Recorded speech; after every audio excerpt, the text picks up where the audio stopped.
So today we'll be discussing power, politics, and money.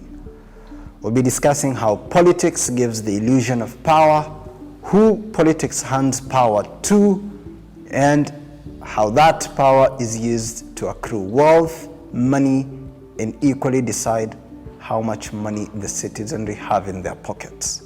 We'll be drawing on some local examples of how that politics has shaped power, how that power has in turn shaped the availability of money, not just only money, but our economic ability to buy and purchase what money buys, be it education, be it good quality healthcare, be it luxury and good living standards for our families and the people we love. We'll be discussing the euphoria following the promulgation of the 2010 Constitution, the excitement that a lot of Kenyans had, the belief that this was the beginning of a new era. Remember Article 43, economic rights, that Kenyans had the right now to good quality education, they had the right to affordable health care, they now had the right to access of clean, free drinking water. We'll discuss what 9 years onwards, where that euphoria went to, what changed, why that excitement is no longer visible among Kenyans, and why the people who we place in power and those who wield power had an influence on how we could express our lives the 9 years after the 2010 Constitution.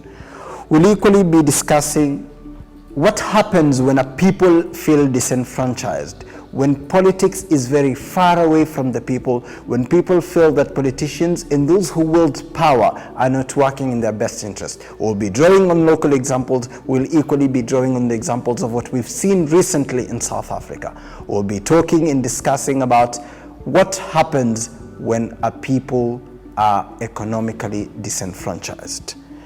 Finally, we'll equally be talking about where do these individuals get this power from, and is this power any time wielded in a legal manner? After the promulgation of the 2010 Constitution, Kenyans were excited. Kenyans were hopeful that things were going to change and that things were going to get a new beginning, really, the beginning of history again. Then came the Jubilee government in 2013, and that excitement died down because now there was corruption. All the hope that people had regarding education, regarding affordable healthcare, regarding more jobs was not just visible. Take this for an example. Every year, about 1 million kids do their KCPE exams. 4 years down the line, half of that complete KCSE exams.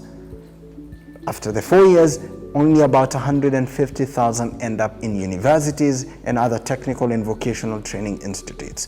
We never asked what happened to the 500,000 between KCP and KCSE. Where did they end up?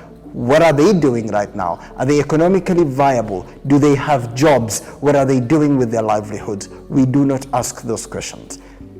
Every 4 years again, only 150,000 made it to universities and vocational training institutes. Another 350,000 dropped out. What happened to those people? And do the people with the power, are they working for those people? Are they trying to put more money in the pockets of those people? Are they trying to create jobs that will work for those people? Are they trying to make sure that those people do not end up in crime, that they do not end up hopeless, such that they will loot the country? Take the example of South Africa and what is recently happening in South Africa. It is a culmination of a frustration of a people who the economy is not working for. Is that where we want to see ourselves in? Is it possible, if anything, to see ourselves in that situation? And I'd argue, yes, that it's quite possible we see ourselves in that situation. Because what happens when a people are economically disenfranchised completely? When people cannot access jobs, when people cannot get money, well, what will happen is that they will loot the country, and they will feel that they have a right to loot the country. And will you argue in the negative? Absolutely not. You could not, because you did not give them the ability to get money. You did not give them the ability to access jobs.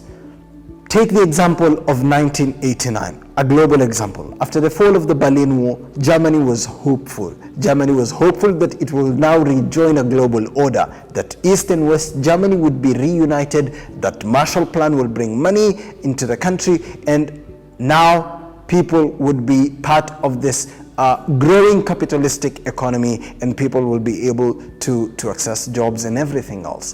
30 years down the line, in 2017, then came the time when the AFD party, for the first time, was able to surpass the 5% threshold so that they could get members in parliament. Why? Because people are frustrated. People are frustrated with the norm. People are frustrated with how mainstream politics is not serving their interest.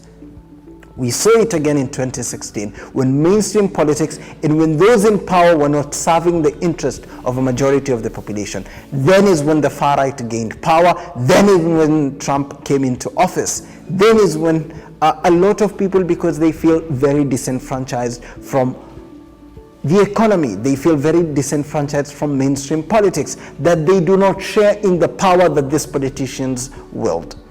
2022 will come in this country.